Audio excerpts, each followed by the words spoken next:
আগের দিন আমরা মাধ্যমিক টেস্টের ইতিহাসে কিন্তু দ্বিতীয় ও তৃতীয় অধ্যায় থেকে মান 4 ও মান 8-এর প্রশ্নগুলো দিয়েছিলাম, যেগুলো খুব গুরুত্বপূর্ণ এবং টেস্ট পরীক্ষায় অবশ্যই আসবে। তো এই ভিডিওটা দেখে অনেকেই কিন্তু আমাকে বলেছো, তাহলে দাদা 4th ও 5th চ্যাপ্টারটা থেকে মান 4 ও মান 8-এর কোন কোন প্রশ্নগুলো আসবে মাধ্যমিকের টেস্ট পরীক্ষায় 2025 সালে।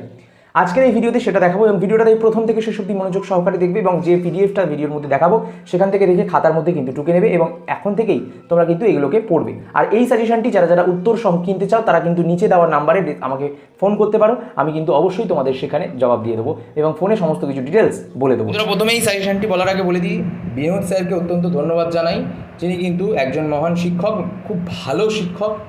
তিনি কিন্তু স্কুল টিচার, তিনি কিন্তু একদম ফ্রিতে তোমাদের জন্য এই সাজেশনটি প্রস্তুত করেছে টেস্ট পরীক্ষার জন্য।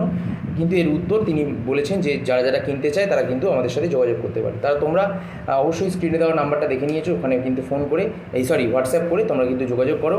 মান 4-এর প্রশ্ন চ্যাপ্টার 4 থেকে দেখো কী কী দিয়েছে। বঙ্গভাষা প্রকাশিকা সভা, গোড়া উপন্যাস কীভাবে জাতীয়তাবাদ চেতনা প্রকাশ করে, মহাবিদ্রোহের প্রতি শিক্ষিত বাঙালি সমাজের মনোভাব, ভারত সভা সুরেন্দ্রনাথ ব্যানার্জির ভূমিকা, আনন্দমাঠ উপন্যাসে কীভাবে জাতীয়তাবাদী সহায়তা করেছিল, মহারানী ঘোষণাপত্র তাৎপর্য লেখো, বঙ্গভাষা প্রকাশিকা সভা ও জমিদার সভার উদ্দেশ্য, বর্তমান ভারতের টিকা লেখো, সিপাহী বিদ্রোহে কী কী ঘটেছিল, ভারত সভার কার্যাবলী।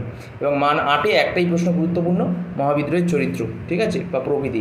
এবার চ্যাপ্টার 5 থেকে মান 4-এ যে প্রশ্নগুলো খুব গুরুত্বপূর্ণ: 1 বেঙ্গল টেকনিক্যাল ইনস্টিটিউটের ভূমিকা, 2 হচ্ছে শ্রীরামপুর মিশন প্রেস কীভাবে গড়ে উঠেছিল, 3 হচ্ছে বাংলায় শিক্ষা বিস্তারে ছাপাখানার ভূমিকা, 4 হচ্ছে বসু বিজ্ঞান মন্দির টিকা, বিশ্বভারতী প্রতিষ্ঠার ক্ষেত্রে রবীন্দ্রনাথ ঠাকুরের শিক্ষা চিন্তার পরিচয় দাও, এটা 5 নম্বরে খুব গুরুত্বপূর্ণ। 6 নম্বর জাতীয় শিক্ষা পরিষদ টিকা আসতে পারে। 7 নম্বরে আসতে পারে মুদ্রণ শিল্পে বাংলার উইলিয়াম কেরির অবদান।